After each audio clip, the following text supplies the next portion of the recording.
Hello বন্ধুরা, dynamic স্টোরিজে তোমাদের স্বাগতম। কেমন আছো তোমরা?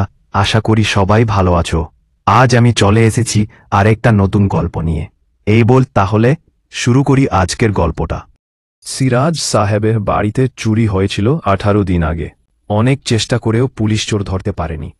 বড় বড় ডিটেকটিভ টিম পর্যন্ত ব্যর্থ হয়েছে চোর বাবাজিকে হাতে নাতে ধরতে। এ খবর গেলা কিশোর গোয়েন্দা দল তরুলতা ডিটেকটিভ টিমের ডিরেক্টর মুহাম্মদ হাসান রাইসির কাছে। গতকাল তার চাচাতো ভাই আহম্মদ কাসিম রাইসি এই খবর জানিয়েছিল তাকে। শুনে হাসান দেরি না করে দলের সেক্রেটারি মাহবুব রহমান আদিকে ডাকল। তারা দুজন পরামর্শ শুরু করল। তারপর বাকি দুই সদস্য জাবির হুজাইফি আর আহম্মদ সাদককেও ডাকা হল। আলোচনার পর তারা চারজন গেলা সিরাজ সাহেবের বাড়ি। গিয়ে তার সঙ্গে কথা বলল, কিন্তু সিরাজ সাহেব মূলত তাদের পাত্তা দিলেন না। তার কাছে ব্যাপারটা যেন হাতি ঘোড়া গেল তল, ভেড়া বলে কত জল। তবুও আসুরেতে অনেকটা জোর করেই তারা পার কাছ থেকে ঘটনার পুরো বিবরণ শুনল। স্কুলে চলছে বার্ষিক পরীক্ষার পরের ছুটি, পুরোপুরি অখণ্ড অবসর। তাই আর সময় নষ্ট না করে তরুলতা বেরিয়ে পড়ল অভিযানে। সুবহে সাদিকের শেষ প্রায়। চারদিকে কেবল আলো ফোটাতে শুরু করেছে। গ্রামের মসজিদ থেকে ফজরের নামাজ পড়ে বের হল খুদে গোয়েন্দা বাহিনী। হাতে রয়েছে পাখি শিকারের গুলতি। উদ্দেশ্য পাশের গ্রামের গহীন দেবদারু বন। প্রত্যেকের চাহানি সতর্ক। ফিসফিস স্বরের কথা মিলিয়ে যাচ্ছে ভোরের উত্তরের হিমেল বাতাসে। মানুষের অহেতুক সন্দেহ এড়ানোর ক্ষুদ্র প্রয়াস আর কি। হঠাৎ কুয়াশার বুক চিরে বেসে এলো এক গমগমে স্বর। এই ছেলেরা সাত সকালে বনে বাডারে কি করছে? হচ্চকিত হাসান একটু হেসে উত্তর দিল, কাকু স্কুল বন্ধ তো, তাই গুলতি নিয়ে এলাম, হে হে। হাসানের এই সরল উত্তর শুনে লোকটা ভ্রুকুঞ্চকে তাকাল। সাবধানী গলায় বলল, এখানে পাখি থাকে না, জঙ্গলের ওই দিকে সরার পাখি থাকে, যা ভাগ। ভোর না হতেই সাহেব আসছেন পাখি শিকারে। হাসানের মনের সঙ্গে সঙ্গে সন্দেহে জাগল। এই কুয়াশাচন্ন শীতের সকালে লেপের ওম ছেড়ে লোকটা বনে জঙ্গলে কি করছে? বন্ধুদের নিয়ে একটু দূরে সরে ফিসফিস করে বলল, লোকটাকে সন্দেহ হচ্ছে। চোখে মুখে কেমন চঞ্চলতা, উৎকণ্ঠিত দৃষ্টি, গলার স্বরটাও যেন কাঁপছিল। তোরা মিছিমিছি গুলতি ছুটতে থাক, ওদিকে একটা দেবদারু গাছ দেখেছি, আমি ওটাতে উঠে লোকটার গতিবিধি লক্ষ্য করি। সাদ আর জাবির তাকে জুঙ্কি নিতে মানা করল, কিন্তু তরুলতা ডিটেকটিভ টিমের ডিরেক্টর মোহাম্মদ হাসান রাইসি কারোর কথাই শুনল না। মাহবুব বলল, তাহলে চলো, আমিও সঙ্গে যাই।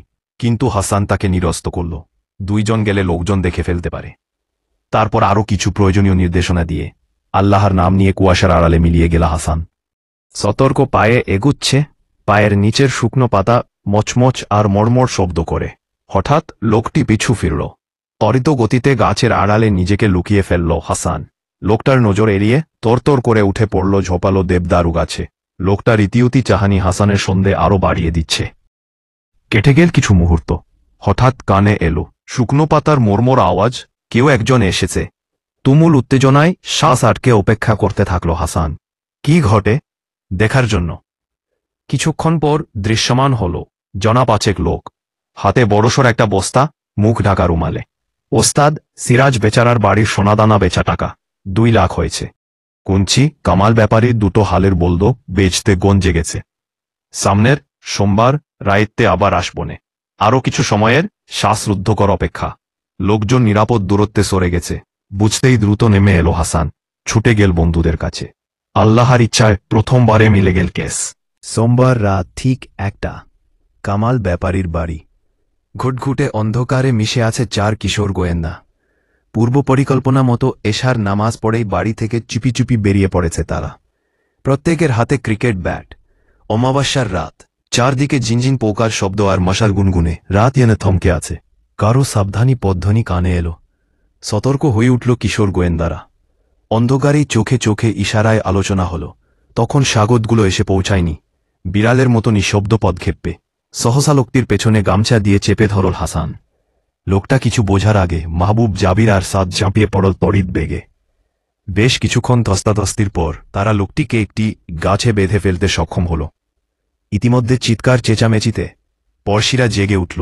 ঘটনা বুঝতে পেরে কাসিম ভাই ফোন দিলেন নিকটস্থ থানায়। আধা ঘন্টার মধ্যেই এসআই তারেক মাহমুদ জানায় 4 কনস্টেবল নিয়ে হাজির হলেন।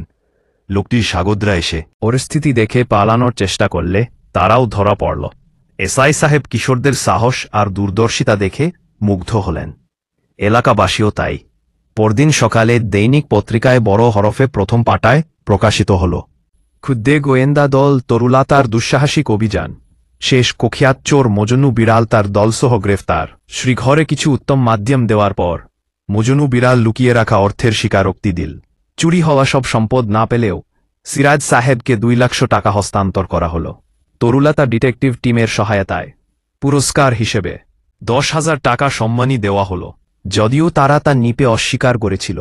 সিরাজ সাহেব গোয়েন্দা দলের উন্নতি আর নৈতিক কাজে ব্যবহারের জন্য এক প্রকার জোর করেই হাসানকে নিতে বাধ্য করলেন। টিম মেম্বারদের দিকে চেয়ে প্রশান্তির হাসি হাসল হাসান। সহপাঠী কামালের চিকিৎসার ব্যবস্থাটা মনে হয় আল্লাহ করেই দিলেন। তোমাদের কেমন লেগেছে আজকের গল্পটা? যদি ভালো লাগে অবশ্যই লাইক করো, কমেন্ট করো আর শেয়ার করো। আর এমন ভিডিও পেতে চাইলে চ্যানেলটা সাবস্ক্রাইব করো আর বেল আইকনে ক্লিক করতে ভুলবে না। তাহলে দেখা হবে আরেকটা নতুন গল্প নিয়ে।